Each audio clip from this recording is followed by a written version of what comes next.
తన శాశ్వతమైనటువంటి ప్రేమ చేత మనలందరినీ కాచి కాపాడి భద్రపరిచి ఈ సమయంలో ఆయన సాన్నిధ్యంలో చేరి ఆయన శ్రేష్టమైన నామమును స్తుతించడానికి, ఆరాధించడానికి, అన్నిటికంటే మించి ఆయన జన్మదినమును ఆధారంగా చేసుకొని అన్యజనులైనటువంటి వారికి శ్రేష్టమైనటువంటి సువార్తను ప్రకటించడానికి క్రైస్తవులమైనటువంటి మనందరికీ ఇంత గొప్ప భాగ్యాన్ని, అవకాశాన్ని దయచేసినటువంటి మన ప్రభువును రక్షకుడైనటువంటి యేసుక్రీస్తుల వారికి నా నిండు కృతజ్ఞతాభివందనాలు తెలియచేసుకుంటూ మీ మధ్యలో నిలబడి ఈ విధంగా వాక్య పరిచర్యలు చేయడానికి సంవత్సరాల వయసులో మోషన్స్ పట్టుకుని అప్పుడు చనిపోతాను అనుకున్నారు, బ్రతికేశాను. 21 సంవత్సరాల వయసులో నా 2 కిడ్నీలు ఫెయిల్ అయినాయి. అప్పుడు కూడా 48 గంటల కంటే ఎక్కువ బ్రతకడన్నారు. దేవుని యొక్క మహాకృప 48వ గంటలో డిశ్చార్జ్ అయ్యాను హాస్పిటల్ నుంచి. దేవుడు దర్శించాడు, స్వస్థపరిచాడు, దైవ ప్రత్యక్షతలు ఉన్నాయి. ఆసామషి కాదు, దేవుడు అల్పమైన వారిని వాడుకోగలడు. ఆ విషయాన్ని నమ్ముతాను. ఏ విధమైనటువంటి యోగ్యత లేనటువంటి మమ్మల్ని నిలబెట్టుకుంటా ఉన్నాడు. అదేంటో నాకు తెలియదు, కానీ నేను ఎప్పుడు ఎలా జీవిస్తానంటే ఈరోజే లాస్ట్ అనుకుంటాను ప్రతిరోజు కూడా. మనం కూడా అలా అనుకోవటం మంచిదేమో. Amen amen.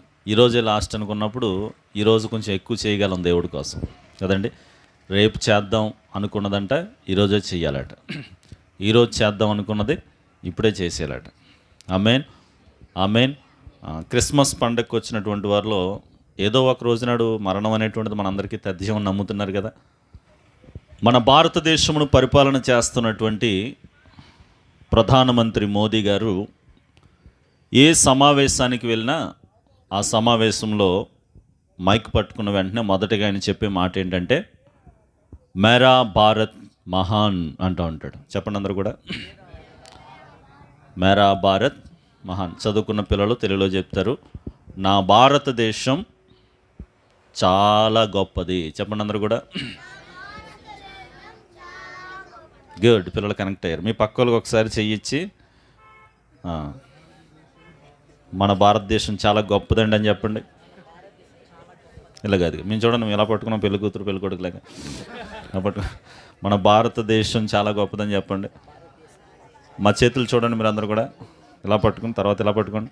ఇప్పుడు చెప్పండి, మన భారతదేశం చాలా గొప్పది, మన భారతదేశం చాలా గొప్పది. హల్లెలూయా హల్లెలూయా. ఈరోజు మనం వినబోయే వాక్యం ఏంటంటే మేరా భారత్ మహాన్. చెప్పండి అందరూ. మన దేశం, ఇంకా మీకు అర్థమయ్యే భాషలో చెప్పాలంటే, ప్రపంచంలో 260 దేశాలుంటే ఈ 260 దేశాల్లోనూ కూడా నా భారతదేశం చాలా గొప్పది అని మోదీ గారు చెప్తా ఉన్నారు. హల్లెలూయా హల్లెలూయా. ఈరోజు మోదీ గారితో నేను ఏకీభవిస్తున్నానా లేదా అనేటువంటి విషయం చివరికి వచ్చేసరికి మీకు అర్థమవుతుంది. పిల్లలు మీరు గమనించండి. దానికంటే ముందు మనం ఈరోజు క్రిస్మస్కి వచ్చాం కదా. క్రిస్మస్ పండగ సందర్భంలో మనం ఉన్నాం. యేసుక్రీస్తు ప్రభులు వారు కేవలం ఈ భూమి మీద 33.5 సంవత్సరాలు మాత్రమే బ్రతికాడు. ఎన్ని సంవత్సరాలు అండి? 33.5 సంవత్సరాలు బ్రతికి కేవలం 3.5 సంవత్సరాలు మాత్రమే ఆయన పరిచర్యలు చేశాడు. ఎన్ని సంవత్సరాలు? ఆయన సేవ చేసింది 3.5 సంవత్సరాలే. పండితులు అంటారు 3.5 సంవత్సరాల పరిచర్య కోసం 30 సంవత్సరాలు సిద్ధపడ్డాడంట. సిద్ధపడింది ఎన్నాళ్ళు? ఇక్కడ ఈ గంట సేపు వాక్యం కోసం మీరు ఎంతమంది కష్టపడ్డారు కదా. బహుశా 3 గంటల నుంచి 4 గంటల నుంచి టెంట్ వేయటం, బాక్సులు తీసుకురావటం, పరదలు సర్దటం, దానికంటే ముందు ఫ్లోర్ తుడవటం కదా. ఎంతో సిద్ధపాటు. ఎందుకు ఇదంతా? జస్ట్ 45 నిమిషాలు, అరగంట సేపు వాక్యం కోసం ఎంతో సిద్ధపాటు ఉంది కదండి. మనం సిద్ధపాటు కలిగి ఉండడం చాలా మంచిది. అయితే ఈ 3.5 సంవత్సరాల పరిచర్యలో అనేకమైనటువంటి అద్భుతాలు చేశాడు. ఆయన చేసినటువంటి అద్భుతాల గురించి భక్తుడైనటువంటి యోహాను మాట్లాడుతూ అంటాడు, ఆయన చేసిన అద్భుతములను వివరించి రాద్దామనుకుంటే భూమి మీద ఉన్నటువంటి గ్రంథాలు సరిపోవా అంటాడు. అంటే అన్ని అద్భుతాలైనా చేశాడు. మన దేవుడు అద్భుతకరుడు, అందులో డౌట్ లేదు. మరలా మీ పక్కలకు ఒకసారి చెయ్యి చెప్పండి, మన దేవుడు అద్భుతకరుడు, ఆశ్చర్యకరుడని. మన దేవుడు అద్భుతకరుడు, ఆశ్చర్యకరుడు. ఆయన అద్భుతాలు చేయగలడు, ఆయన అద్భుతాలు చేయగలడు. హల్లెలూయా హల్లెలూయా. అద్భుతాలు చేసే శ్రేష్టమైన దేవుని సన్నిధిలో మనం ఉన్నాం. ఓకే అండి. అంతేకాదు ఆయన అద్భుతకరమైనటువంటి మాటలు చెప్పాడు, శ్రేష్టమైనటువంటి బోధలు చేశాడు.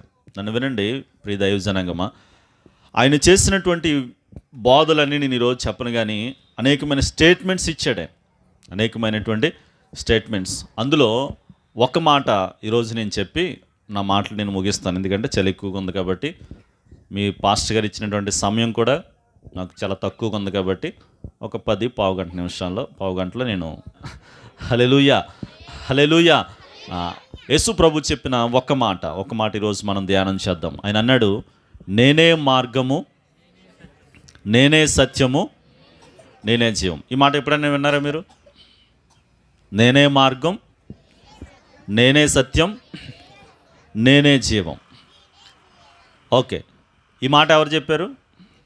యోహాను సువార్త, మీరు బైబిల్ తీయద్దు, 14వ అధ్యాయం 6వ వచనంలో ఈ మాట కనిపిస్తూ ఉంటుంది. ప్రభు ఈ మాట చెప్పడానికి ఉన్నటువంటి ఆంతర్యం ఏంటంటే, ఇప్పుడు ఇక్కడ నేను నిలబడి వాక్యం చెప్తున్నప్పుడు బహుశా జేఎన్ఆర్ఎం కాలనీలో లంకిలపాలెంలో ఉన్నటువంటి మీరు బహుశా కొంతమంది శ్రీకాకుళం నుంచి వచ్చిన వాళ్ళు ఉండొచ్చు, విజయనగరం నుంచి వచ్చిన వాళ్ళు ఉండొచ్చు, తూర్పుగోదావరి నుంచి, అమలాపురం నుంచి, కొమ్మానపల్లి నుంచి వచ్చినటువంటి వాళ్ళు ఉండొచ్చు. అంటే చాలామంది ప్రజలు ఇక్కడ ఉన్నారు కదా, చాలా రకాలైనటువంటి ప్రజలు ఉన్నారు. కానీ యేసుక్రీస్తు ప్రభుల వారు ఈ మాటలు చెప్తున్నప్పుడు అక్కడ ప్రాముఖ్యంగా 3 జాతుల ప్రజలు ఉన్నారట. ఎన్ని జాతులు? 3 జాతుల ప్రజలు. అందులో మొదటి వారు ఎవరంటే, ప్రయారిటీ ప్రజలు ఎవరంటే రోమీయులు. చెప్పండి అందరూ, రోమీయులు. రెండోదిగా ఎవరంటే గ్రీకులు. ఎవరండి? గ్రీకులు. మూడోదిగా ఎవరంటే యూదులు. మూడోదిగా ఎవరు? యూదులు. యేసు ప్రభు ఆ మాటలు ఎవరితో చెప్తున్నారు అంటే ఆయనకు బాగా తెలుసు కాబట్టి ఆయన అన్నాడు, రే అబ్బాయి, నన్ను వింటున్నారు కదా మీరు, నేనే మార్గాన్రా, నేనే సత్యము, నేనే జీవము. ఎందుకు ఆ మాటలు చెప్పాడు ప్రభు అంటే, అక్కడ ఉన్నటువంటి అత్యంత ప్రయారిటీ కలిగినటువంటి ప్రజలు రోమీల కంట వాళ్ళకు ఒక విధానం ఉందటండి. రోమీలకు ఉన్నటువంటి విధానం ఏంటంటే, వాళ్ళకి బాగా కష్టపడి విజయాన్ని సాధించడం అంటే ఇష్టం అంట. రోమీలకి ఏం కావాలండి? Romans always want victory. వాళ్ళకి ఏం కావాలి? విజయం కావాలి. విజయం కోసం మార్గాలను వెతుక్కుంటున్నారంట వాళ్ళు. దేనికోసం? మీరందరూ విజయం కోసం మార్గాన్ని వెతుక్కుంటున్నారా? మన భాషలో చెప్పాలంటే విజయం అంటే ఏంటి? Having a better successful life. అంతేనా? సక్సెసే కదా విజయం. వాళ్ళకు కూడా ఏం కావాలట? విజయం కావాలి. విజయం కొరకు మార్గాలను వెతుక్కుంటున్నారు కాబట్టి, రోమీలారా మీకు విజయం కావాలా? మీకు విజయం కావాలంటే ఆ విజయానికి మార్గం నేనే అన్నాడు సింపుల్గా. ఆ మాట ఎవరికి చెప్పాడు ఆయన?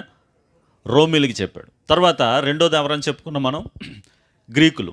గ్రీకు భాష మాట్లాడే ప్రజలకట, గ్రీకులకి తత్వం అంటే చాలా ఇష్టం అంటండి. వాళ్ళకి ఏమిష్టం? తత్వం అంటే ఏంటి? జ్ఞానం. ఏం కావాలి వాళ్ళకి? ఎవరైనా, మీరు కూడా మీలో చాలామంది, నిజం చెప్తున్నాను నేను, మీ పాస్టర్ గారు నాకంటే బాగా వాక్యం చెప్పగలరు. ఇంకో మాట చెప్పమంటారా? మీ పాస్టర్ గారు నాకంటే మంచి ప్రార్థనా పరుడు. ఇంకో చెప్పమంటారా? మీ పాస్టర్ గారు నాకంటే చాలా తెల్లగా ఉంటారు. మీ పాస్టర్ గారు నాకంటే బాగా స్పీడ్గా నడుస్తారు. ఒకటే కొంచెం షార్ట్గా ఉంటారు అంతే. అక్కడ కూడా క్రెడిట్ అయిందే, పొట్టు వాళ్ళు గట్టోళ్ళు. దేవుని స్తోత్రం కలుగును గాక. హల్లెలూయా. ఆ విషయంలో కూడా నాకంటే ఆయన గట్టాడు. ఇందా చెప్పాను కదా, ఒక మాటలు మీ భాషలో చెప్పాలంటే నేను ముసలోడిని, జబ్బుకోండి అనమాట. చూడండి, స్వెటర్ వేసుకున్నా వణికిపోతున్నాను నేను, ఏమీ వేసుకోకుండా కరెక్ట్ కూర్చున్నాడు ఆయన. దిట్టంగా ఐరన్ బాడీ అది. దేవుని స్తోత్రం కలుగును కాక. విశాఖపట్నం అనగానే ఉక్కుకు మారిపోయారు. ఆ ఉక్కు బాడీ ఎవరిదంటే మీ పాస్టర్ గారిదే. బాడీ విషయంలోనూ, ఆత్మీయతలోను, ప్రార్థనలోను, తెలుపులోను, హైట్లోను, వెయిట్లోను, అన్నిట్లో నాకంటే గనులు మీ పాస్టర్ గారు. హల్లెలూయా హల్లెలూయా. వినండి, గ్రీకు ప్రజలకి ఏం కావాలంట? జ్ఞానం కావాలంటే వాళ్ళు ఎవరైనా కొత్త వాళ్ళు వచ్చి క్రొత్త విషయాన్ని చెప్తున్నారంటే చాలా శ్రద్ధగా వింటారంట వాళ్ళు. న్యూ సబ్జెక్ట్, క్రొత్త విషయాలంటే వాళ్ళకి వాళ్ళు నమ్ముతారంట ఒక విషయాన్ని. అదేంటంటే కంటికి కనిపించే దానికంటే గొప్పది మరొకటి ఉంది. కంటికి కనిపించేది అంతా నిజం కాదు, కనబడనటువంటి నిజం ఒకటి ఉంది. వాళ్ళకి ఏం కావాలంట? సత్యం కావాలట. గ్రీకు ప్రజలకి దేనికోసం వెతుకుతున్నారంటే వాళ్ళు, they always seek for truth. దేనికోసం వెతుకుతున్నారు? వాళ్ళ వాళ్ళ ఆలోచనలు ఎవరికి తెలుసు? ప్రభుల వారికి తెలుసు. కాబట్టి సత్యం కోసం వెతుకుతున్నటువంటి గ్రీకు ప్రజలతో ఆయన అన్నాడు, నేనే సత్యం అన్నాడు. స్తోత్రం కలుగునుగా. ఇంకొకరు ఉండిపోయారంటండి. ఎవరు వాళ్ళు? ఎవరు? యూదులు. యేసు ప్రభు పుట్టిందే యూదుల మధ్యలో కదా. యూదులకి ఏం కావాలంటే వాళ్ళు ఎప్పుడు దేని గురించి ఆలోచిస్తారంటే చచ్చిపోయిన తర్వాత జీవితం ఎలా ఉంటుందని ఆలోచిస్తారంట. సింపుల్గా చెప్పాలంటే తెలియకండి ఇంగ్లీషే బాగా, లైఫ్ ఆఫ్టర్ డెత్ అనండి అందరూ. అందుకే స్టార్టింగ్ నేను డెత్తో మొదలెట్టాను. ఆమేన్. వాళ్ళకి ఏం కావాలటండి? ఎలాగో ఏదో ఒక రోజు నాడు చచ్చిపోతాం కదా మనం. అది రేపా ఉండొచ్చు, ఎల్లుండా ఉండొచ్చు. నేను ప్రశ్న అడుగుతాను ఇప్పుడు, మీ దగ్గర నుంచి ఎలాంటి సమాధానం వస్తుందో మీరు నాకు కనెక్ట్ అయ్యలేదు నాకు తెలిసిపోతుంది. ఇది ఏ కాలం అనుకున్నాను. మీరు అందరూ చాలా గట్టి వాళ్ళు. స్తోత్రం కలుగునుగా. ఇంకో మాట చెప్పండి. ఇంకో 2 ఆన్సర్లు ఉన్నాయి. అది కరెక్టే, చలికాలంలో ఉన్నాం. రెండోది అమ్మా, ఎండాకాలం ఉంది, స్వెటర్లు ఎందుకు వేసుకున్నారు? ఓకే, అంత్యకాలం. ఇక్కడ పాస్టర్ గారు పోయే కాలం అంటున్నారు. స్తోత్రం కలుగును గాక. ఓకే అండి, క్రిస్మస్ కాలం, అది కరెక్టే. ఓకే, ఇంకా కరెక్ట్గా చెప్పాలంటే మీకు మనల్ని అందరినీ భయపెడుతున్నారు. రేపు నుంచి లాక్డౌన్ అంట. చెప్పండి. 30% వర్షిప్ చేసుకునేవారంట. 1వ తారీఖున భోజనాల కార్యక్రమం ఉండదంట. స్తోత్రం కలుగును గాక. టైమ్ ఆఫ్ ఒమిక్రాన్ కదండి. ఒమిక్రాన్ భయపెడుతున్నటువంటి టైంలో మనం ఉన్నాం. ఉంటారండి వాడు ఎవరితో దూరం మాట్లాడుతుంటారు. రాత్రి బలంగా జరిగింది మాకు. స్టేజ్ వెనకాల పిల్లలు అల్లరి దూరిపోతాడు ఎవరిలో. మీరెందుకు మన బాధ్యత మనం పడదాం. స్తోత్రం కలుగును గాక. హల్లెలూయా, హల్లెలూయా. చెప్పండి. ఇప్పుడు రోమీలకి ఏం కావాలి? విజయం కావాలి. విజయం కొరకు మార్గాలను వెతుకుతున్నారు. ఇక్కడ కూడా మీరు ఉండుండొచ్చు. How can I get victory, how can I have a successful career అనేటువంటి ఆలోచనలు కలిగి ఉండొచ్చు. ఆ రోజు అక్కడ ఉన్నటువంటి రోమీలకు మాత్రమే కాదు, రోమీల లాంటి ఆలోచన విధానం కలిగినటువంటి వారు ఎక్కడ కూడా ఉన్నారు. మీ అందరికీ ప్రభు చెప్తున్నాడు, నేనేరా అబ్బాయి మార్గం అని. ఆమేన్, ఆమేన్, ఆమేన్. అక్కడ 2వ జాతి ప్రజలు, గ్రీకు ప్రజలు ఉన్నారు. వాళ్ళకి జ్ఞానం కావాలి, సత్యాన్ని తెలుసుకోవడానికి వాళ్ళు ప్రాకులాడుతున్నారు. కంటికి కనిపించే వస్తువు వెనకాల కనిపించినటువంటి సత్యం ఒకటి ఉంది. కనిపిస్తున్నటువంటి శరీరం వెనకాల కనిపించినటువంటి ఆత్మ ఒకటి ఉంది. కనిపిస్తున్నటువంటి ఈ లోకం వెనకాల కనిపించినటువంటి లోకం ఒకటి ఉంది. అదేంటో తెలుసుకోవాలి. There is a something truth that we have to know అనేటువంటి ఆలోచన భావం కలిగి ఉన్నారు. కాబట్టి గ్రీకు ప్రజలతో ఆయన చెప్తున్నాడు, ఐఎమ్ ద ట్రూత్, నేను సత్యమై ఉన్నానని. నేనే సత్యం అన్నాడు. 3వదిగా గమనించినట్లయితే యూదులు, వాళ్ళకి ఎప్పుడు కూడా చనిపోయిన తర్వాత జీవితం ఏంటి, ఎలా ఉంటుంది, లైఫ్ ఆఫ్టర్ డెత్ అని వాళ్ళు జీవం కోసం వెతుకులాడుతున్నారట. దేనికోసం వెతుకులాడుతున్నారు? జీవం కోసం వెతుకులాడుతున్నటువంటి వారికి ప్రభు చెప్పాడు, రే నేనేరా జీవం అన్నాడు. హల్లెలూయా, హల్లెలూయా. ఇప్పుడు యేసు ప్రభుల వారు చెప్పిన మాటకి మన ప్రధానమంత్రి మోడీ గారు చెప్పే మాటకి ఏమైనా సంబంధం ఉందండి? ఎందుకు అసలు మీరు అది మొదలు పెట్టారంటే ఇప్పుడు నేను వస్తున్నాను పాయింట్కి. మన సబ్జెక్ట్ ఏంటి చెప్పండి అందరూ కూడా. మీకు నిజమైన దేశభక్తి ఉంటే చెప్పండి. మన భారతదేశము చాలా గొప్పది. ఎందుకో చెప్పమంటారా? నేను ఇప్పుడు మోడీ గారితో అంగీకరిస్తున్నాను, లేదంటే ఖచ్చితంగా అంగీకరిస్తున్నాను. మేరా భారత్ మహాన్. I'm proud of being a Indian. Amen. భారతీయుడిగా పుట్టినందుకు, భారతదేశంలో పుట్టినందుకు నేను చాలా గర్విస్తున్నాను. ముఖ్యంగా మన భారతదేశాన్ని పరిపాలన చేస్తున్నటువంటి మోడీ గారి విషయంలో నేను చాలా సంతోషిస్తున్నాను, ఆనందిస్తున్నాను. ఎందుకంటే he's the most powerful leader. చక్కనైనటువంటి లీడింగ్లో ఉన్నటువంటి మంచి జ్ఞానయుక్తమైనటువంటి నాయకుడిని మనం కలిగి ఉన్నాం. మన నాయకుల కొరకు మనం ప్రార్థించాలి, వారిని బట్టి మనం సంతోషించాలి. ఆయన ఏ దేశానికి వెళ్ళినా, లేకపోతే ఏ సభలో మాట్లాడినా చెప్తున్నటువంటి మొట్టమొదటి మాట ఏంటంటే మేరా భారత్ మహాన్. మరి ఆయన ఏ ఉద్దేశంతో అన్నాడో నాకు తెలియదు, కానీ నిజంగా నేను ఒప్పుకుంటాను భారతదేశం గొప్పదని. ఎందుకో చెప్పమంటారా? రోమీలకేమో విజయం కావాలట, గ్రీకులకేమో జ్ఞానం సత్యం కావాలట, యూదులకేమో జీవం కావాలంట. కానీ భారతీయులకి ఈ 3 కావాలంట. చప్పట్లు కొట్టండి. భారతీయులకి ఏం కావాలండి? మనకి విజయం కావాలి, మనకి సత్యం కావాలి, మనకి ఇంకేం కావాలండి? జీవం కావాలి. ఎలా చెప్తున్నారు పాస్టర్ గారు మీరంటే, ఎప్పటి నుంచో మన పితరులు ఒక స్లోగాన్ని చెప్పుకుంటూ వచ్చారు. అదేంటంటే అసతోమ సద్గమయ, తమస్సోమ జ్యోతిర్గమయ, మృత్యోర్మ అమృతంగమయ. మేము అసత్యములో ఉన్నామయ్యా, మాకు సత్యం కావాలి. ఎవరిది మాట? గ్రీకులది. మనోళ్ళు ఏమన్నారు? మేము కూడా అసత్యాన్ని ఉన్నాం, మాకు కనిపించేదంతా సత్యం అనేసుకుంటున్నాం, కనబడలేనటువంటి సత్యం ఇంకొకటి ఉంది కాబట్టి మాకు సత్యం కావాలని ఎవరికి ప్రార్థన చేస్తున్నారంటేనట, సృష్టికర్త అయినటువంటి దేవుడికి మన భారతీయులు ఎప్పటి నుంచో ప్రార్థన చేస్తున్నారు. తర్వాత ఏమన్నారు? తమస్సోమ జ్యోతిర్గమయ. మేము చీకట్లో ఉండిపోయాం, ఆ చీకటి వల్ల నిజమైన విజయాన్ని మేము పొందుకోలేకపోతున్నాం, కాబట్టి ఈ చీకటిలో నుంచి మమ్మల్ని వెలుగులోకి నడిపించేటువంటి జ్యోతిర్మయుడా మీరు మాకు కావాలయ్యా అని చెప్పి భారతీయులు కూడా దేనికోసం ప్రార్థన చేస్తున్నారటండి? వెలుగు కోసం, విజయం కోసం ప్రార్థన చేస్తున్నారు. అందుకనే ప్రభు అన్నాడు, నేనే వెలుగు అన్నాడు. ఆమేన్, ఆమేన్, ఆమేన్. మూడోదిగా చూసినట్లయితే తమస్సోమ జ్యోతిర్గమయ, మృత్యోర్మ అమృతంగమయం. మమ్మల్ని మరణములో నుంచి జీవములోనికి నడిపించండి. మేమందరం ఏదో ఒక రోజు నాడు చనిపోతాం. మనందరికీ క్రైస్తవులమైనా క్రైస్తవేతరులమైనా, మీరు యేసు ప్రభుని నమ్ముకున్న వాళ్ళైనా నమ్ముకోని వారైనా, ముస్లింలైనా హిందువులైనా, ఏ మతస్థులైనా, బౌద్ధ మతస్థులైనా, జైన మతస్థులైనా ఏదో ఒక రోజునాడు ఈ జీవితాన్ని ముగించాలి. కానీ ముగించిన తర్వాత మనలో కనిపించేటువంటి శరీరము వెనకాల కనిపించినటువంటి ఆత్మ అనేటువంటిది ఒకటి ఉంది. హల్లెలూయా. అది జంతువులకి లేదు. ఆ ఆత్మను ఎవరికి ఇచ్చాడండి? దేవుడు మానవులకు మాత్రం ఇచ్చాడు. కాబట్టి మానవులమైనటువంటి మనలో కనిపించినటువంటి ఆత్మ ఉంది. ఆ ఆత్మ ఎక్కడికి వెళ్ళాలంటే, ఆ ఆత్మను మనలో పెట్టినటువంటి నిజమైనటువంటి దేవుడు నిత్యత్వంలో ఉన్నాడు. ఆ దేవుణ్ణి మరలా అది చేరుకోగలిగినట్లయితే అది నిత్య జీవమై ఉన్నది. హల్లెలూయా, హల్లెలూయా.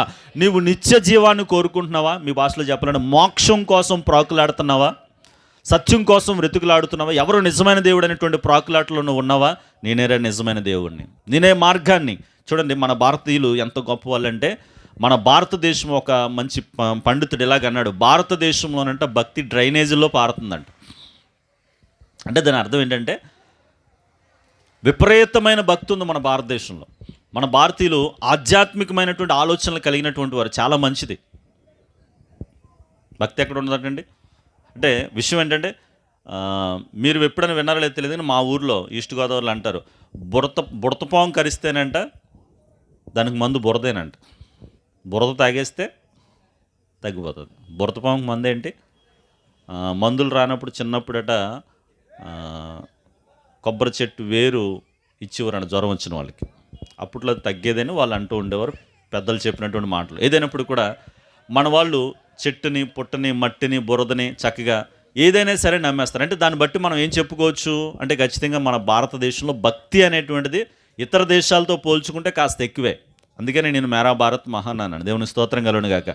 మన భారతీయులు కనిపించే ప్రతిదాన్ని కూడా నమ్ముతారు. ఇంకా చెప్పాలంటే మోక్షం చేరుకోవటం కోసం ఎంతో ప్రాకులాట చెందుతూ ఉన్నారు. మోక్షం చేరుకోవడం కోసం ఏం చేస్తున్నారండి?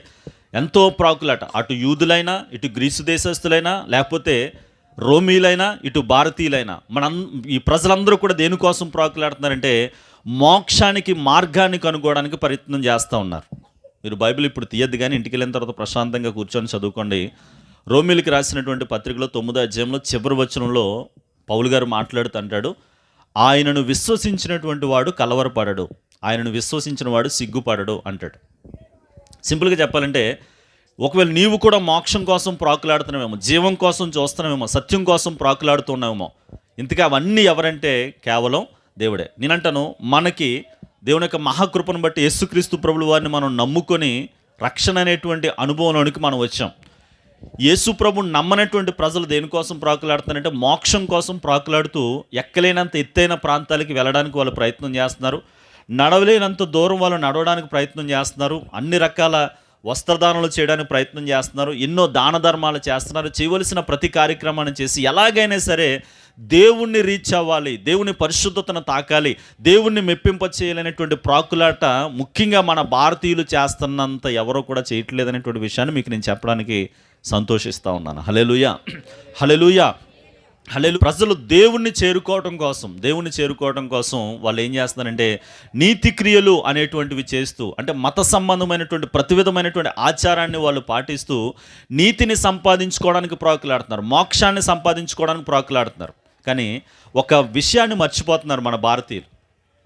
దేన్ని మర్చిపోతున్నారంటే చిన్న లాజిక్ మిస్ అవుతున్నారనమాట. లాజిక్ ఏంటో చెప్పమంటారా?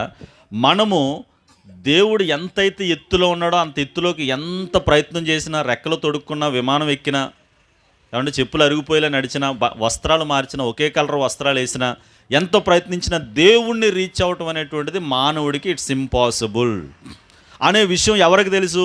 దేవుడికి తెలుసు. హల్లెలూయా. కానీ ఆ విషయాన్ని ఎవరు తెలుసుకోలేకపోతున్నాడు? మానవుడు తెలుసుకోలేక ఎలాగైనా సరే ఆయన్ని రీచ్ అవ్వాలని చెప్పి పడని పాటలు లేవు, తిరగని తిప్పలు లేవు. కానీ చిన్న లాజిక్ ఎక్కడ మిస్ అవుతున్నారంటే, వీడు ఎంత ప్రయత్నం చేసినా నన్ను అందుకోలేడు అనేటువంటి విషయాన్ని గుర్తించినటువంటి దేవుడు ఆయనే నరవతారుగా మన దగ్గరికి వచ్చేసాడు. గొప్ప మర్మం అది. ఆమేన్, ఆమేన్. ఒరే, నువ్వు ఎంత ప్రయత్నం చేసినా నన్ను అందుకోలేవు, నువ్వు అక్కడే ఉండి నేనే వస్తున్నాను రా అబ్బాయి అని చెప్పి, ఏమండి, ఆయనే లోకంలోకి వచ్చేసినటువంటి ఆయన్ని పక్కన పెట్టి, స్తోత్రం కలుగునుగాక. హల్లెలూయా. అందుకనే హబక్కూకు గ్రంథంలో ఉంటుంది ఈ మాట, రోమాపత్రిక 1వ అధ్యాయం 17వ వచనంలో ఉంటుంది, నీతిమంతుడంట విశ్వాస మూలముగా బ్రతుకుతాడంట. మన నీతికి మూలం ఏంటంటే విశ్వాసమే. ఏంటంటే మనం చేసే భక్తి కార్యాల ద్వారా, పుణ్య కార్యాల ద్వారా ఎట్టి పరిస్థితుల్లో సర్వోన్నతుడు, మహోన్నతుడు, సర్వోన్నతమైన స్థలంలో నివసించేటువంటి అతి పరిశుద్ధుడైనటువంటి దేవుణ్ణి మెప్పింపచేయటం, దేవుణ్ణి చేరుకోవటం అనేటువంటిది ఏ మానవుడి వల్ల కాదు అనేటువంటి విషయాన్ని గుర్తించినటువంటి దేవుడు ఆయనే మానవ అవతారిగా, శరీర అవతారిగా ఈ లోకంలోనికి మన కొరకు వచ్చాడు. హల్లెలూయా.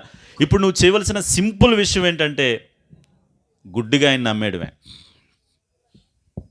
ఈరోజు చెప్పే వర్తమానం ఒకటే, సింపుల్గా నమ్మితే చాలు. ఆయనని నమ్మినటువంటి వాడంట ఇహలోకమందును, దీని తర్వాత కూడా ఇంకో జీవితం ఉంది కదా, ఆ జీవితంలో కూడా అతను ఏమవుడంటే ఎట్టి పరిస్థితుల్లో కూడా సిగ్గుపడడు. హల్లెలూయా, హల్లెలూయా. నమ్మినటువంటి వారికి ఈయన ఎలా ఉంటాడంటేనటండి, చక్కనైనటువంటి బండగా ఉంటాడంట. యేసుప్రభువు వారు ఎవరండి మనందరికీ? బండ. సంఘం ఎక్కడ కట్టబడుతుంది? నిజంగా బండ మీద కట్టబడుతుంది. బండని ఆశ్రయించడం వల్ల కలిగేటువంటి మేలు ఎలా ఉంటాయి చెప్పమంటారా? నేను చెప్తున్నాను వినండి. బండ చాలా బలమైంది. బండ చాలా బలమైంది. ఈ బండను ఆశ్రయించినటువంటి వాడిని ఎవరినైనా సరే అది దీవించగలదు, అది ఆశీర్వదించగలదు. సింపుల్గా మీకు చెప్తాను. ఒకవేళ మానవులందరినీ కుందేలుతో పోల్చుకుందాం. దేంతోనటండి? మన సండే మా చర్చిలో చెప్పాను. 4 జీవుల గురించి సొలొమోను గారు మాట్లాడుతూ అంటాడు, కుందేళ్ళు బలహీనమైనటువంటి జీవులంట, అయినను అవి బండ సందులను ఆశ్రయిస్తాయంట. హల్లెలూయా. దానికి పిచ్చ కోపం వస్తుంది. ఎందుకంటే ఇప్పుడు ఈ కుందేళ్ళని ఏమన్నా చేయాలంటే ముందు దేని బద్దలు కొట్టాలి? అది బండను బద్దలు కొడితే దాని బుర్ర బద్దలైపోద్ది. ఆమేన్. ఇక్కడ తరుముతున్నటువంటి సింహము సాతాను అయితే, తరమబడుతున్నటువంటిది నువ్వైతే, నువ్వు ఆ సాతాను యొక్క కబంధ హస్తాల్లో నుంచి విడుదల పొందడానికి నువ్వెంత ప్రయత్నం చేసినా అది నీ వల్ల కాదు. నువ్వు చేయవలసిందల్లా ఏంటంటే బండ సందుకు వచ్చేయాలంతే. ఆమేన్, ఆమేన్, ఆమేన్. వాడిని కాదని, పాపాన్ని కాదని, పాపం పోగొట్టుకోవడం కోసం, మోక్షాన్ని పొందుకోవడం కోసం, భగవంతుని చేరుకోవడం కోసం నీ ప్రయత్నాలు ఏమి కూడా ఫలించవు. ఒకే ఒక పని నువ్వు చేయవలసిందల్లా ఏంటంటే కేవలము ఆయన నిజమైన దేవుడని నమ్మి ఆ బండ చాటుకు నువ్వు వచ్చేసావా, ఏ సాతాను, ఏ పాపము, ఏ నరకము నిన్ను ఆశ్రయించలేదు. ఎందుకంటే నువ్వు బండను ఆశ్రయించావు. ఆమేన్. ఆ రాయి సజీవమైనటువంటి రాయి అంట. యెషయా గ్రంథంలో చెప్తూ ఉన్నాడు. నమ్మినటువంటి వారికి అది సజీవమైన రాయి అంట, నమ్మనటువంటి వారికి అది అడ్డు రాయి అంట. ఆమేన్. ఇప్పుడు క్రిస్మస్ వచ్చేసింది అనుకోండి, ఈ శబ్దం నమ్మనటువంటి వాళ్ళకి వచ్చేసిందిరా బాబు, ఈ నెలంతా మనల్ని వాయించేస్తారు, వీళ్ళు వదలరు, వీళ్ళ టైం అయిపోయింది, ఎలాగైనా సరే ఈ భారతదేశంలోంచి దీన్ని సర్వనాశనం చేసేది, తీసి పాడాలని చెప్పి ఇదే పెద్ద బండగా ఈ బండనేసి కొట్టుకుని చచ్చిపోతున్న వాళ్ళు బోల్డు మంది ఉన్నారు. ఆమేన్. నమ్మని వారికి ఆయన ఎవరంటే అడ్డుబండ అంట, నమ్మిన వారికి స్తోత్రం. ఇప్పుడు సంఘం ఎక్కడ కట్టబడుతుంది? ఏ బండనైతే నమ్మిందో ఆ బండ మీద కట్టబడినటువంటి సంఘం తుఫాన్ వచ్చినా, వరద వచ్చినా, ఏమొచ్చినా ఏం అవుతుంది, వాటన్నిటినీ జయించుకుంటూ వెళ్ళిపోతుంది. ఒమిక్రాన్ వచ్చినా, దేవుని స్తోత్రం కలుగును గాక. నేను చెప్పగలను, ఇందాక నేను చెప్పినట్లుగా ఈ కుందేలు కంటే బలహీనమైనటువంటి జీవనం ఒకవేళ అదే కనుక నాకు వస్తే అందరికంటే ముందు నేనే వెళ్ళిపోతాను. ఆ విషయం నాకు బాగా తెలుసు. ఆమేన్. ఇప్పుడు ఆ కరోనా యొక్క కబంధ హస్తాల్లో నుంచి తప్పించుకోవడానికి మన వాళ్ళు ఏం చెప్పారు? ఒక శానిటైజర్ బాటిల్ కూడా పెట్టుకోండి, ఇదో ప్రయత్నం. ఒక మాస్క్ కూడా పెట్టుకోండి, ఇదో ప్రయత్నం. సెకండ్ వేవ్లో 2వ మాస్క్ కూడా పెట్టుకోండి, ఇదో ప్రయత్నం. స్తోత్రం కలుగును గాక. హల్లెలూయా. ఇవన్నీ ప్రయత్నాలు దేనికోసం? మన కంటికి కనిపించినటువంటి కరోనా అనేటువంటి ఒక భయంకరమైనటువంటి శత్రువు నుంచి మనం తప్పించుకోవడానికి మనం చేయని ప్రయత్నాలు ఎప్పుడన్నా ఉన్నాయా? దేవుని యొక్క మహాకృప ఏ మాటగా మాట చెప్పుకోవాలి. వారానికి ఒకసారి స్నానం చేసి వాళ్ళు రోజుకోసారి స్నానం చేయడం మొదలుపెట్టారు. హల్లెలూయా. అంటే బాత్రూమ్కి వెళ్ళినా సరే ఎప్పుడు చేయి కడుక్కోవాలనేటువంటి వాడు వెళ్ళకుండా కూడా కడుక్కోవడం నేర్చుకున్నాడు. కొన్ని మంచి విషయాలు నేర్పించింది అనుకోండి. వస్తూ బంగారు తల్లి, కరోనా తల్లి, దేవుని స్తోత్రం కలుగును గాక. హల్లెలూయా, హల్లెలూయా. నన్ను వినండి నా ప్రియ దర్శనంగా. నేను అంటాను, అత్యంత జాగ్రత్తగా ఉన్నటువంటి వాళ్ళందరికీ వచ్చేసింది. అత్యంత వాడికి వచ్చిందా? డబుల్ మాస్క్ పెట్టుకుంటాడే, ఎవరితో మాట్లాడే సెకండ్ కూడా చాలా జాగ్రత్తగా ఉంటాడు, ఆడికి వచ్చేసిందా? అంటే ఎంత ప్రయత్నం చేసినా వాడు వాళ్ళ కాలేదు, ఆడి దగ్గరికి వచ్చేసింది. మొండోళ్ళు బండోళ్ళు అంటారు చూడండి, నాలాంటి వాళ్ళు. మీరు నమ్ముతారో లేదని తెలియదు కానీ నాకు సన్నిహితులైనటువంటి వాళ్ళందరూ చనిపోయిన తర్వాత ఎక్కడో 1% రీచ్ అయిపోలే, ఎందుకు అక్కడికి వెళ్ళి ముక్కులో పెట్టుకుని ఆయాసపడటం కంటే ఎక్కడ ఆయాసపడదామని చెప్పి లాస్ట్ మూమెంట్లో మాస్క్ పెట్టుకోవడం నేర్చుకున్నాను నేను. స్తోత్రం కలుగును గాక. హల్లెలూయా. అంటే ఇప్పటికి మా సాగర్ నగర్లో ఒక ఆయన ఉన్నాడు, ఆయన పేరు భగవత్, కరెంటు వర్క్ చేస్తూ ఉంటాడు. ఇప్పటికి మాస్క్ పెట్టుకోడు, ఆయనకి రాలేదు, అందరికి వచ్చేసింది. ఈ మాట మీకు నేను ఎందుకు చెప్తాను? ఇక్కడ మీకు ఒక గొప్ప విషయాన్ని మీకు చెప్పడానికి ప్రయత్నం చేస్తున్నాను. నీవు నరకం నుంచి తప్పించుకోవడం కోసం, నరకమే కరోనా అనుకోండి, ఎన్నో ప్రయత్నాలు చేస్తున్నావు, కానీ ఆ ప్రయత్నాల వల్ల నువ్వు దాన్ని జయించలేకపోతున్నావు. కానీ నువ్వు చేయవలసిన ఒకే ఒక ప్రయత్నం ఏంటంటే, దేవుడు అనేవాడు ఒకడున్నాడు. హల్లెలూయా, హల్లెలూయా. ఆయన్ని నమ్మితే చాలు. నేను అంటాను, నీకు డబుల్ మాస్క్ పెట్టుకున్నా వచ్చేసిందంటే మాస్క్ పెట్టుకున్నా వస్తుంది, డౌటే లేదు. అలాగని దేవుని యందు నమ్ముకుంచితే రాదా అంటే దేవుడు అనుమతిస్తేనే వస్తుంది. అది నేను బలంగా నమ్మేనది. ఆమేన్. దేవుడు అనుమతించకుండా కరోనా నీ దగ్గరికి రాదు. చచ్చిపోయిన వాళ్ళ దగ్గరికి ధైర్యంగా వెళ్ళిపోయాం, ఉంది అని పాజిటివ్ అని తెలుసుకున్న వాళ్ళకి దగ్గరికి వెళ్ళిపోయాం, వాళ్ళని షేక్ హ్యాండ్ ఇచ్చాం, వాళ్ళని హత్తుకున్నాం, ముద్దు పెట్టుకున్నాం. దేవుని స్తోత్రం కలుగును గాక. హల్లెలూయా. ఇప్పటికి కూడా దేవుని యొక్క మహాకృపను బట్టి మాత్రమే, అంటే మీకు చెప్పాలంటే మేము తీసుకున్న జాగ్రత్తలను బట్టి కాదు, దేవుని పట్ల మేము ఉంచిన విశ్వాసమును బట్టి ఈరోజు మనందరం కూడా బ్రతుకున్నాం. హల్లెలూయా. ఈ బంగారు తల్లండి, ఈ మాస్క్ వల్ల మేము సేఫ్ అయ్యామండి అంటే నువ్వు ఈ మాస్క్ని దేవుని చేస్తున్నావు. ఈ శానిటైజర్ అండి, శానిటైజర్ ఉండి కదా నన్ను ఏం చేయదండి, శానిటైజర్ని దేవుని చేస్తున్నావు. అవన్నీ పెట్టుకోవడం తప్పని నేను చెప్పట్లేదు. అవి ఉన్నప్పటికీ కూడా వచ్చినటువంటి వాళ్ళు లేరా? అవి పెట్టుకోలేనప్పటికీ కూడా రాలేనటువంటి వాళ్ళు లేరా? అంటే వాళ్ళు దేన్ని నమ్ముకున్నారు? మాస్క్ కంటే ఎక్కువ దేవుణ్ణి నమ్మారు. హల్లెలూయా. నువ్వు ఎన్నో ప్రయత్నాలు చేస్తున్నావు మోక్షం పొందుకోవడం కోసం, కానీ వాటన్నిటి వల్ల ఎట్టి పరిస్థితుల్లో నువ్వు దేవుణ్ణి రీచ్ అవ్వలేవు. అది దేవుడికే తెలుసు. కాబట్టి దేవుడు ఏం చేశాడంటే, నీకు ఎక్కడ అవైలబిలిటీ ఉందో అక్కడికి ఆయన వచ్చేసాడు. అంటే ఈరోజు మీకు చెప్పాలంటే, ఎచ్చట 2-3 నా నామమును కూడి ప్రార్థన చేస్తారో వారి మధ్యలో ఉంటాననేటువంటి దేవుడిని మనం పక్కన పెట్టేసి, ఒకరు కూడా లేనటువంటి ప్లేస్కి మనం ఎక్కుకుంటూ ఆయాసపడి ఎక్కడానికి ప్రయత్నం చేస్తున్నాం. వాటి వల్ల మనం నీతిమంతులుగా తీర్చిదిద్దబడలేము. వాటి వల్ల మనకు మోక్షము రాదు. ప్రభు చెప్తున్నాడు, నేనే మోక్ష మార్గము. హల్లెలూయా. నేనే నిత్య జీవము, నేనే సత్యం. నన్ను మీరు తెలుసుకున్నట్లయితే మిమ్మల్ని నేను సర్వసత్యంలోనికి నడిపేస్తాను. హల్లెలూయా. నేను చెప్పగలను, ఒక క్రైస్తవుడు మాత్రమే పాపము చెయ్యకుండా ఉండగలడు. వాళ్ళలో పాపం లేదని నేను చెప్పను, కానీ పాపం మనల్ని తరుముతున్నప్పుడల్లా క్రీస్తు అనేటువంటి బండను ఆశ్రయించి, ప్రభువా ఈ శోధన నన్ను బాధ పెడుతుంది, ఈ శోధన విషయంలో నాకు జయము కావాలంటే దేవుడు శోధన మీద జయాన్ని మనకి ఇవ్వగలడు. హల్లెలూయా. మేము కూడా యవనస్తులమే, మీకులా మేము బిర్యానీలు తినేవాళ్ళమే. ఎందుకు పరిశుద్ధంగా ఉండగలుగుతున్నాం అంటే మమ్మల్ని కూడా పాపం వెంటాడుతుంది, మాకు కూడా అవకాశాలు వస్తున్నాయి. మా దగ్గర యూట్యూబ్ ఉంది, మా దగ్గర ఫోన్ ఉంది, కానీ ఎందుకు ఉండగలుగుతున్నాం అంటే అది మమ్మల్ని శోధిస్తున్నప్పుడల్లా మేము ఎవరిని ఆశ్రయిస్తున్నామంటే బండైనటువంటి క్రీస్తు చాటుకు వెళ్ళిపోతూ ఉన్నాం. హల్లెలూయా, హల్లెలూయా, హల్లెలూయా. చాలామంది ప్రజలు అనుకుంటున్నారంట, ఆ ఉన్నతమైనటువంటి దేవుని మహిమను చేరుకోవడానికి, ఆ మహిమలో ప్రవేశించడానికి ఆ తాళపు చెవి ఏంటంటే మనం చేసేటువంటి నీతి కార్యాలే అని అనుకుంటున్నారట ఇప్పటికి. ఆమేన్. ఆ దేవుని మహిమను తాకడానికి, ఆ మోక్షాన్ని చేరుకోవడానికి తాళపు చెవి ఏంటంటే నువ్వు చేసే పుణ్యకార్యాలు ఎట్టి పరిస్థితుల్లో కానే కాదు, కానీ నీతిమంతుడైనటువంటి దేవుని యందు నీవు విశ్వాసం ఉంచడమే. రోమపత్రిక 5:5 చెప్తాడు. ఆ మాట మీరు చదవండి. ఒక్క అపరాధము ద్వారా చదువుతాడు, ఆ పుణ్యకార్యం అనే మాట ఉంటుంది చూడండి అక్కడ. 5వ అధ్యాయం 4వ వచనం కానీ 3వ వచనం కానీ.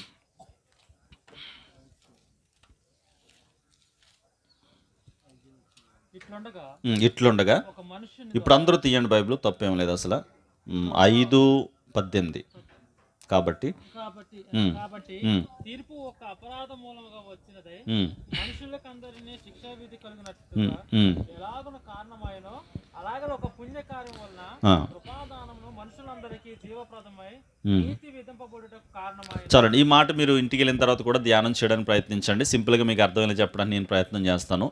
ఒక మొట్టమొదటి ఆదామైనటువంటి మనందరికీ పితరుడైనటువంటి ఆదాము చేసిన తప్పు వల్ల మనందరికీ తీర్పు వచ్చిందట, మనందరికీ పాపం కలిగింది. ఇప్పుడు యేసు ప్రభుల వారిని ఆయన ఎలా పరిచయం చేస్తున్నాడంటే కడపటి ఆదాము అంటున్నాడు. ఈ ఆదాములకు ఉన్నటువంటి ప్రత్యేకత ఏంటంటే మొదటి ఆదాము తల్లిదండ్రులు లేకుండా పుట్టాడు, కడపటి ఆదాము కూడా తల్లిదండ్రులు లేకుండా పుట్టాడు. అంటే రక్త మాంసముల ద్వారా కాదు. అంటే ఇప్పుడు మొదటి ఆదాముకి ఎవరు లేరు? అమ్మా నాన్న లేరు. కడపటి ఆదామైనటువంటి యేసుక్రీస్తు ప్రభుల వారికి కూడా ఈయన అమ్మాయి నాన్న వాళ్ళు పుట్టినటువంటి వాడు కాదు, ఎందుకంటే ఆయన కన్యక ద్వారా జన్మించాడు. మొదటి ఆదాము అవిధేయత ద్వారా పాపము మనందరికీ వచ్చింది. కడపటి ఆదాము అన్ని విషయాల్లో విధేయత చూపించడం ద్వారా, ఆయన చేసినటువంటి పుణ్యకార్యము ద్వారా, ఆ కలువరి శిలువ యాగము ద్వారా, ఆ పుణ్యకార్యం ద్వారా మనందరం ఏమవుతున్నాం అంటే నీతిమంతులమవుతున్నాం. హల్లెలూయా, హల్లెలూయా. ఆయన కలువరి శిలువలో చేసినటువంటి ఆ త్యాగమే మనల్ని ఏం చేసిందంటే ఆ ఒక్క కార్యము మనల్ని అందరినీ కూడా నీతిమంతులుగా తీర్చిది. ఇప్పుడు చెప్పండి, మోక్షం పొందుకోవడానికి మనం చేసే ప్రయత్నాలు సరిపోతాయా? లేకపోతే మన కొరకు ఆల్రెడీ ఒక ఆయన తిప్పలు పడ్డాడు, ఆయన నమ్మితే సరిపోతుందా? బైబిల్ చాలా సింపుల్గా చెప్తుంది, నువ్వు ఎన్ని తిప్పలు పడినా నువ్వు గట్టెక్కలేవు కాబట్టి నీ కొరకు ఆల్రెడీ ఆయన కలువరి శిలువలో నువ్వు పడవలసిన పాటలన్నీ ఆయన పడిపోయాడు. ఇప్పుడు నువ్వు చేయవలసిన ఒకే ఒక సింపుల్ లాజిక్ ఏంటంటే ఆయనను నమ్మితే మాత్రము చాలు. 9వ అధ్యాయంలో చాలా బాగా వివరిస్తూ అంటాడు పౌలు గారు, యూదులు అంటే ఇప్పటికీ యూదులు ఏమనుకుంటున్నారంటేనట యేసు ద్వారా కాదు మాకు నీతి కలుగుతా, మేము వంశపారంపర్యంగా మేము నీతిమంతులం అయిపోయాం, మేము అబ్రహాం సంతానం అన్నారంటారు. పౌలు గారు వాళ్ళకి ఒక మాటలో చెప్పాలంటే కోడిగుడ్లకి ఏకల్లాగి టైప్ అనమాట థియాలజీలో. పౌలు గారు చాలా తెలివైనడు. అరే పిచ్చోళ్ళారా, అబ్రహాము సంతానం అయినందుకు మాకు రక్షణ వచ్చేస్తుందని మీరు పొరపాటు పడుతుంటే అబ్రహాముకి ఇద్దరు ఉన్నారు, ఒకడేమో ఇస్సాకు, ఇంకొకడేమో ఇస్మాయిల్. మరి అలాగైతే ఇస్మాయిల్ కూడా రక్షింపబడ్డాడు. ఇస్మాయిల్ ఎందుకు త్రోసేసాడు దేవుడు? అబ్రహాము సంతానం కాబట్టి వంశపారంపర్యంగా రక్షణ వచ్చేస్తుంది అనుకోవడం పొరపాటు. అలాగైతే మరి ఇస్మాయిల్ కూడా నీతిమంతుడు కావాలి కదా. ఇస్మాయిల్ శరీరమును బట్టి పుట్టాడు, ఇస్సాకు వాగ్దానమును బట్టి పుట్టాడు. మీకు ఇంకా అర్థమై చెప్పమంటారా? ఇస్మాయిల్ మానవ ప్రయత్నం ద్వారా పుట్టాడు, ఇస్సాకు దైవ కార్యం. దేవునికి స్తోత్రం కలుగును గాక. ఏమండి, ఆ శారమ్మ గారు 90 సంవత్సరాల వయసులో పళ్ళు బొగ్గలు లోపలికి వెళ్ళిపోయి పళ్ళు ఊడిపోయి గూడినట్టు వచ్చేసి, రెడ్డి గారు అమ్మగారు ఉన్నారు పాపం, పోలమ్మ గారిని చూసినప్పుడల్లా నాకు అబ్బమ్మ గారు ఈ ఎవరో శారమ్మ గారు గుర్తొస్తారు నాకు. ఆవిడకి ఇంకా 90 సంవత్సరాల వయసు ఉందో లేదో నాకు తెలియదు, కానీ ఆ పోలమ్మ గారికి ఇప్పుడు పిల్లోడు పుడతాడంటే ప్రపంచం పక్కున్న అవుతుంది. Is it possible? It's impossible as possible. సాధ్యమే అనుకున్నంత అసాధ్యం అంట. శారమ్మ గారికి ఎలా పుట్టాడు కుమారుడు? ఆయన వాగ్దాన పుత్రుడు, అది దైవ కార్యం. ఇదే కార్యం మానవ కార్యం. సింపుల్గా అర్థంలో చెప్పాలంటే దైవ కార్యం ద్వారా పుట్టినటువంటి ఇస్సాకు ఎన్నికలోకి వచ్చాడా? మానవ ప్రయత్నాల ద్వారా పుట్టినటువంటి ఇస్మాయిలు ఎన్నికలోకి వచ్చాడంటే ఇస్మాయిల్ని దేవుడు తృణీకరించాడట, ఇస్సాకుని దేవుడు అంగీకరించాడంట. ఇప్పుడు మళ్ళీ అంటున్నారంటే మంచి పాయింట్ చెప్పు, అయితే మేము ఇస్సాకు సంతానమే కదా అన్నారండి సింపుల్గా. వాళ్ళు తెలివైన వాళ్ళు. అది 9వ అధ్యాయం మీరు చదువుకుంటే వెళ్తే చాలా చక్కగా ఉంటుంది అక్కడ. ఇప్పుడు మరలా అక్కడ పౌలు గారు ఆ విషయాన్ని కూడా కోట్ చేస్తూ అంటాడు, ఇస్సాకుకి మళ్ళీ ఇద్దరు పుట్టారు. ఇస్సాకు ఎంతమంది పుట్టారు? ఒకడేమో యాకోబు, మరొకడేమో మామూలుగా మనం బైబిల్ చదువుకుంటూ వెళ్తే యాకోబుకి అంత్రివాడా, యాసావుకి అంత్రివాడా? మామూలుగా చదవండి. ఎవరు మంచోడు? పెద్దోడు కాబట్టి బాధ్యతలు ఉన్నాయి, చక్కగా ఆశీర్వాదాలు పొందుకోవాలనుకున్నాడు, అడవులోకి వెళ్ళాడు, కష్టపడ్డాడు, స్తోత్రం కలుగును గాక. ఏం చేశాడండి? ఒక జంతువుని తెచ్చాడు, కష్టపడి వండాడు, నాన్నగారికి పెట్టాడు, ఈ లోపు ఆశీర్వాదాలు తమ్ముడు పట్టుకెళ్ళిపోయాడు. అసలు ఇది ఎక్కడ న్యాయం చెప్పండి మీరు? నాకు అది చదివినప్పుడు చాలా డౌట్, అది అసలు పెద్ద డౌట్ నాకు బైబిల్లో. అది పద్ధతిగా గౌరవాన్ని సంపాదించుకొని జాగ్రత్తగా తండ్రి గారి ఆశీర్వాదం కోసం పాకులాడుతుంటే కంత్రివాడికి ఆశీర్వాదాలు వెళ్ళిపోయి అంట. పైగా దేవుడు అంటాడు హోషేయ గ్రంథంలో, నేను యాకోబుని ప్రేమించాను యాసావుని. దేవుడిని ఎవడ ప్రశ్నించగలడు? ఎన్ని కంత్రి యాసాలు వేసినా యాకోబు గారు దేవుని నమ్మాడు, యాసావు తన సొంత శక్తిని నమ్ముకున్నాడు. సింపుల్. నిన్ను నీతిమంతుడిగా తీర్చేది, నిన్ను మోక్షానికి తీసుకుని వెళ్ళేది నువ్వు చేసేటువంటి పుణ్యకార్యాలు కాదు, నీ ప్రయత్నాలు కానే కాదు. అదేంటంటే కేవలము నీతిమంతుడైన దేవుని నువ్వు. సింపుల్ లాజిక్ అండి. అంటే నిజంగా క్రైస్తవులు చాలా శ్రేష్ఠులు, ఎందుకంటే ఈ విషయంలో కళ్ళు తెరిచాడు దేవుడు మనకి. ఆమేన్, ఆమేన్, ఆమేన్. మనం పాపం చలిలో ప్రాకులాడక్కర్లా, కృపనిచ్చేసాడు అంతే దేవుడు. కృపాదానం అన్నాడు. ఏ దానం అంటే అది? రక్షణ అంట మనకు కృపాదానం అంట. కృప అంటే అర్థం ఏంటో చెప్పమంటారా? స్తోత్రం కలుగును గాక. ఒక ఆయన బాగా డిగ్రీ పీజీ అన్నీ చేశాడంట. అంటే ఏదైతే జాబ్ ఉందో అది పొందుకోవడానికి కావాల్సిన క్వాలిఫికేషన్స్ అన్నీ వాడుకున్నాయి. ఆ పక్కన ఒకడు ఉన్నాడు, 10th ఫెయిల్ క్యాండిడేట్. వీళ్ళిద్దరిని ఎన్నిక చేయవలసి వచ్చినప్పుడు ఈడు మంచోడు ఒబీడియంట్ అని చెప్పాడు, క్వాలిఫికేషన్స్ అన్నీ పక్కన పెట్టి, వాడు కష్టం అంతటిని పక్కన పెట్టి, ఏమి రానోడికి 10th క్లాస్ ఫెయిల్ అయినోడికి ఇచ్చి. ఇది రూల్స్కి విరుద్ధం, కానీ కృప ఎప్పుడు రూల్స్కి విరుద్ధమే. ఆమేన్, ఆమేన్. కృప అంటే ఏ అర్హత లేని వాడిని, లైవ్లో చెప్తున్నాను నేను ఈ సాక్ష్యాన్ని, మీరు గమనించండి. డిగ్రీ చదవండి, నేను డిగ్రీ వాళ్ళకి ఇంగ్లీష్ చెప్పాను. అసలు ఒప్పుకోదు. డిగ్రీ వాళ్ళకి ఇంగ్లీష్ చెప్పాలంటే రూల్ ఏమంటుందంటే నువ్వు పీజీ చేయాలంటది. దురదృష్టం ఏంటంటే కష్టపడి రాత్రి పగలు చదివి పీజీ సర్టిఫికేట్ సంపాదించినోడు కూడా నాకులకి ఇంగ్లీష్ మాట్లాడలేడు. ఆమేన్. అది పాపం బహుశా ఆయన కష్టం మీద ఆధారపడ్డాడు, నేను దేవుని మీద ప్రభు నాకు ఇంగ్లీష్ ముక్కలు రావు, నువ్వు ఇస్తే నేను మాట్లాడగలను గుడ్డుగా నమ్మేశాను దేవుణ్ణి. దేవుడు తన ఆత్మతో నింపాడు. మీరు నమ్ముతారో లేదని తెలియదు, భాషలో చాలా సులువుగా నేర్చుకోగలను నేను. పాస్టర్ గారు ఉన్నారు ఇక్కడ, మలయాళం చదవటం నేర్చేసుకున్నాను, రాయటం నేర్చేసుకున్నాను. అత్తమనం ఆన్లైన్ తీసుకెళ్తాం మనం. ఏదన్నా ఊరు వెళ్ళాలంటే మలయాళం కూడా తీసుకుని వెళ్ళాలి. ఏమంటే ఆ పేరెంటరా చదవరా అని అడగాలి, అన్ఎడ్యుకేట్ లాగా. కానీ మన ముసలోళ్ళు అడుగుతారు, ఏ ఊరు వెళ్తుంది బాబు బస్సు అని. ఇదే మనం చదువుకుని నాన్న అడగటం నేను చెప్పి ఒక 2-3 రోజులు కూర్చొని, ప్రభు నువ్వు సహాయం చేయని చెప్పి మలయాళం నేర్చుకుని మొత్తం నేనే చదువుకుంటూ వెళ్ళిపోయి. నా పక్కన మలయాళం ఫ్రెండ్ ఉండేవాడు జోషిగాడని, ఎందో వాడే మోనే మలయాళం వెళ్ళే నువ్వు మలయాళం వాడు ఏంటో నువ్వే చదివేసుకున్నావేంటి అనేవాడు. అది కృప. నేను మీకు ఏం చెప్పమంటారా, నేను ఇంటర్మీడియట్ చదువుకునేటప్పుడు నా పరిస్థితి ఎలాంటిదంటే, టీచర్ గారు నోట్స్ చెప్పుకుంటూ వెళ్ళిపోతే వాడు హౌ అని చెప్పినప్పుడు నేను WHO హూ అని రాసావు, నా పక్కన డెప్ మీద ఒకటి ఇచ్చాను. వాడు పనికి మనోడు హూ కాదురా హౌ అని వాడు. నేను అనేవాడు రెండిట్లో స్పెల్లింగ్ ఒకటే కదా అనేవాడు. అది ముందుగా వెనక వస్తుంది అంతే. ఎంత హిందీలో HOW హౌ కదండి, WHO హూ, రెండిట్లకి తేడా తెలిసింది కదండి. హూ అంటే అర్థం తెలియదు, హౌ అంటే అర్థం తెలియదు. నాకు తెలిసిన ఒకే ఒక అర్థం, వాట్ ఈజ్ యువర్ నేమ్ తప్పించి ఇంగ్లీష్లో ఏ ముక్క రాదు నాకు. అసలు ఈజ్ ఎక్కడ వాడతారు, ఆర్ ఎప్పుడు వాడతారు, ఈ బీ ఫార్మ్స్ ఏంటి, వెర్బ్ ఫార్మ్స్ ఏంటి, పార్ట్స్ ఆఫ్ స్పీచ్ అంటే వాళ్ళు చెప్పుకుంటే వెళ్ళిపోయారు. పిక్చర్లో చూసుకోండి అంతే, ఏం అర్థమైంది కాదు, ఒక్క ముక్క అర్థమైంది కదా నాకు. దేవుని స్తోత్రం కలుగునుగా. ఇప్పుడు అలా ఒక ముక్క అర్థం వాళ్ళకి అనర్గళంగా వాళ్ళకి అర్థమైనా చెప్పగలిగే కృపనిచ్చేసాడు దేవుడు నాకు. హల్లెలూయా. ఇదేంటిది? కృప. ఎవరి మీద ఆధారపడాలి? మనం చేసే పెద్ద పొరపాటు ఏంటంటే అన్ని విషయాల్లో, రక్షణ విషయంలో కానీ, ఆశీర్వాదాల విషయంలో కానీ, దీవెన విషయంలో కానీ, నేను కష్టపడి పైకి రాదు, తప్పులేదు, కష్టపడాలి, కష్టే ఫలే అని మన వాళ్ళు మనకు నూరు పోసేసారు. స్తోత్రం కలుగును కాక. నేను అంటాను, నీకు రెక్కలు ఆడుతున్నాయి కాబట్టి పని చేసుకుంటున్నావు, రెక్కలు ఆడకపోతే ఏం చేస్తావు? ఏ దిక్కు లేని నాకు. ఎంత మంచిగా పాడతాం మనం. నీ రెక్క ఆడుతుంది కాబట్టి నా రెక్కలే నాకు ఆధారం అన్నావు. రెక్క లేకపోతే ఏం చేస్తావు? నా ప్రశ్న అది. మీకు రెక్కలు ఉండకూడదని నా ఉద్దేశం కాదు, ఉన్నప్పటికీ దేవుడి మీద ఆధారపడాలి. హల్లెలూయా. అబ్రహాము తన కుమారుని ఇచ్చేసిన తర్వాత అబ్రహాముని దేవుడు నీతిమంతుడిగా ఎంచలేదట. వాక్యం చెప్తుంది, అబ్రహాము దేవుడిని నమ్మాడు, అది అతనికి నీతిగా ఎంచబడింది. తర్వాత కుమారుని ఇచ్చాడు, అది దేవుడు అంగీకరించాడు. ఆమేన్. ఈరోజు మన భారతీయులు రక్షణ పొందుకోవటం కోసం, సింపుల్గా మోక్షం పొందుకోవటం కోసం పడని పాటలు లేవు, తిరగని ఊరులు లేవు. పైగా ఇల్లు వస్తా చచ్చిపోతున్నారు కొంతమంది. ఎందుకు ప్రయత్నాలు? పుణ్యం కోసం, మోక్షం కోసం, ప్రాకులాట, వెతుకులాట. కానీ విషయం ఏంటంటే అసలు నువ్వు ఎక్కలేవురా, నువ్వు ఎంత ప్రయత్నం చేసినని చెప్పి ఆయన దిగొచ్చేసాడు. నువ్వు చేసి ఎంత చేసినా నువ్వు నన్ను రీచ్ అవ్వలేవని చెప్పి దేవుడు ఏం చేశాడు? అరే నేనే మార్గం, నన్ను పట్టుకోండి చాలు. ఎడ్వర్డ్ అన్న మాట్లాడుతూ అంటాడు, వేదం అంట బోర్డు అంట. వేదం ఏంటంటే అండి బోర్డు అంట, యేసయ్య రోడ్ అంట. అదే కదా అన్నాడు ఆయన, ఐ ఆమ్ ది రోడ్ అన్నాడు. ఐ ఆమ్ ది వే అంటే అష్టభాషలు చెప్పాలంటే నేనే దారిరా మీకు అన్నాడు. బహుశా ఇక్కడ ఉన్న వాళ్ళు ఎవరైనా అమ్మ విశాఖపట్నం ఎలా వెళ్ళాలంటే ముసలా ఉన్నాడు, ఈ లోడ్ పట్టుకుని డైలాటర్కి వెళ్ళిపోతే బాబు వెళ్ళిపోతాం అంటే చెప్తా. కొన్ని పల్లెటూరు డైలాటర్గా అంటారు వాళ్ళు బాబు, ఏదో ఇంగ్లీష్ మాట్లాడాలని అలా ఆశ. ఎలాగా ఈ లోడ్ పట్టుకుని డైలాటర్కి వెళ్ళిపోతుందంటే అర్థం ఏంటి అంటే అక్కడ ఒక బోర్డు ఉంటుంది, ఆ బోర్డు ఏం చెప్తుందట, విశాఖపట్నం ఈ రోడ్డు అని చెప్తుందట. వేదాలు ఏం చెప్తున్నాయి, వేదాలు రోడ్డుని పరిచయం చేస్తున్నాయి. ఆ రోడ్డు ఎవరంటే యేసయ్య.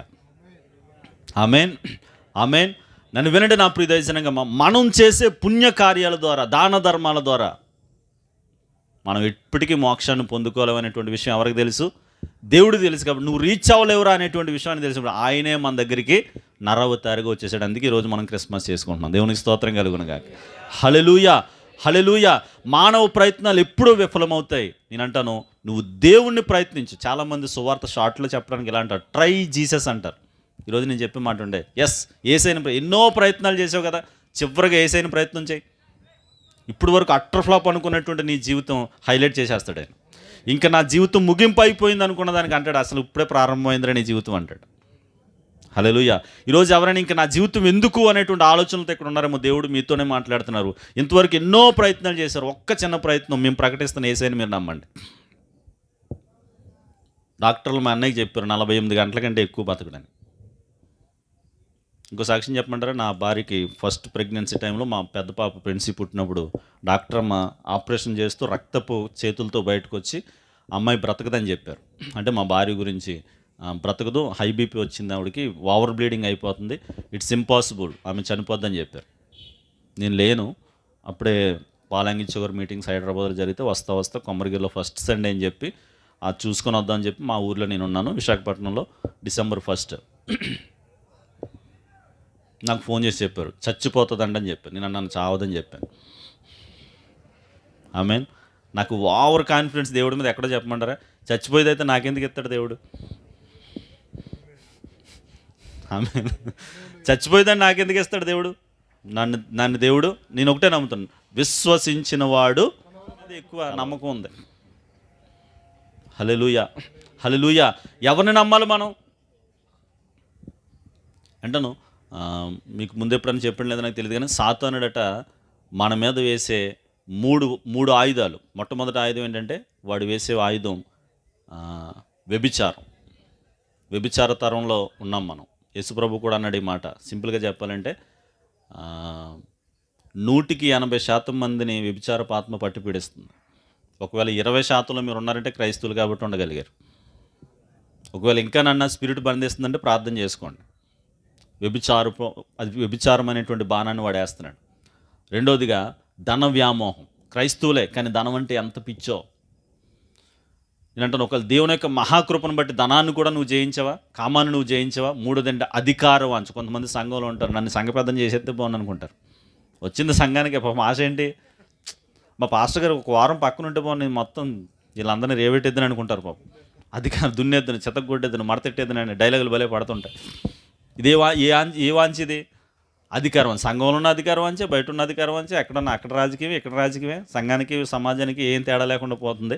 ఒకవేళ దేవుని యొక్క మహాకృపను బట్టి నాకు ఏ అధికారం అంచలేదని, పాస్టర్కి లేదని చెప్తే చేస్తాను, లేకపోతే నా పని ఏదో నేను చూసుకుంటాను, వచ్చామా తులమా భారం సమర్పించామా వెళ్ళిపోయామా అని అది కూడా నేను జయించేసానని అనుకున్నారా. 3 జయిస్తే 4వ బాణం ఏంటో చెప్పమంటారా,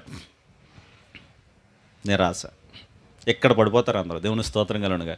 ఏం బతుకోనండి, చాలా బాగా భక్తి చేస్తున్నానండి, ఎవరు తెల్లవారుజాము ప్రార్థనకు రాని, నేనే తెల్లవారుజాము ప్రార్థనకు వస్తాను, నేను బాగా భక్తి చేస్తున్నాను, అన్నీ బాగున్నాయి, కానీ ఏంటో నా బతుకు ఎలాగైపోయి ఏంటో అని వచ్చేసిందంటే వెళ్ళిపోయి నేను పట్టేసుకున్నాడు. వాడు 4వ బాణం వేసాడు నీ మీద. ఏంటది, ఈ 3 జయించగలిగే 4వ దగ్గర సేవకులు కూడా పడిపోతున్నారు. నమ్ముతారు మీరు. ఆ బాణం ఏంటంటే నిరాశ. ఉదయాన్ని అదే అనిపించి ఇంకా దూరిపోయింది 4వ బాణం. ఇంకేం లేదని అయిపోయింది. నేను చెప్పాను, అమ్మ మన దేవుడు ఇమ్మానుయేలు, ఆయన నీతో ఉన్నాడు. అసలు ఈరోజు క్రిస్మస్ ఎందుకు చేసుకున్నాం, ఆయన ఇమ్మానుయేలు. ఒమిక్రాన్ ఉంది, పక్కన యేసయ్య ఉన్నాడు. కరోనా ఉంది, పక్కన యేసయ్య ఉన్నాడు. 2 కరోనాలు దాటుకుంటూ రావడానికి సహాయం చేసినటువంటి దేవుడు 3వ దాన్ని దాటించడా. హల్లెలూయా, హల్లెలూయా. ఆయన మన క్రిస్మస్ మనకి ఏమిచ్చింది, ఇమ్మానుయేల్ని కదా ఇచ్చింది. ఇమ్మానుయేలు మనల్ని అట్టెండ ముంచేస్తాడా? మనతో ఎందుకు ఉన్నాడు? మనల్ని ముంచేయడానికి ఉన్నాడా? మనల్ని భయపెట్టడానికి ఉన్నాడా? నిన్ను నిరాశలో దింపేయడానికి ఉన్నాడా? కానే కాదు. అంటాను, నీ ప్రయత్నాల వల్ల ఏమీ జరగదు. నువ్వు చేయవలసింది అలా ఉండే ప్రాణాత్మ దేహంను దేవుడికి సమర్పించాయి. ఆమేన్. నమ్మిన వాడు నీతిమంతుడు అయిపోతాడు, నమ్మిన వాడు రక్షించబడతాడు. అది కదా వాక్యం, నమ్మని వానికి. నువ్వు నమ్మకుండా ఎన్ని ప్రయత్నాలు చేసినా, ఎంతమందికి దాన ధర్మాలు చేసినా అవన్నీ బూడిదలో పోసినా, సింపుల్ లాజిక్ అండి ఇది. మీరు గుర్తించగలిగారంటే నిజంగా దేవుని కృప. దేవుడు నాతో మాట్లాడే ఆ మాట మీకు నేను చెప్తున్నాను. మీరు గుడ్డిగా దేవుని నమ్మండి. ఎంతమందినో నమ్మకూడని వాటిని గుడ్డిగా నమ్మారు కదా. నమ్మవలసిన జీవం కలిగిన దేవుని గుడ్డిగా నమ్మండి, ఎంత బాగుంటుందో లైఫ్. అంటాను, విశ్వాసం ఆల్వేస్ రిస్క్స్. విశ్వాసం ఏం చేస్తుందంటేనంట, రిస్క్ చేస్తుందట. హల్లెలూయా, హల్లెలూయా. ఏమీ లేకపోయినా అన్నీ ఉన్నట్టుగా ఆలోచిస్తుందంట విశ్వాసం. నిజమే. విశ్వాసాన్ని గణపరిచే దేవుడు, విశ్వాసాన్ని వమ్ము చేసేటువంటి దేవుడు కదా. గుడ్డిగా దేవుడిని మీరు నేను నమ్ముతున్నాను, అదే బాణీలో వెళ్ళిపోతున్నా. దేవుడు నన్ను దీవిస్తే మరికొన్ని విషయాల తర్వాత ఇప్పుడు అని చెప్పడానికి ప్రయత్నం చేస్తాను. దేవుడి మాటలు దీవించును గాక. ఆమేన్.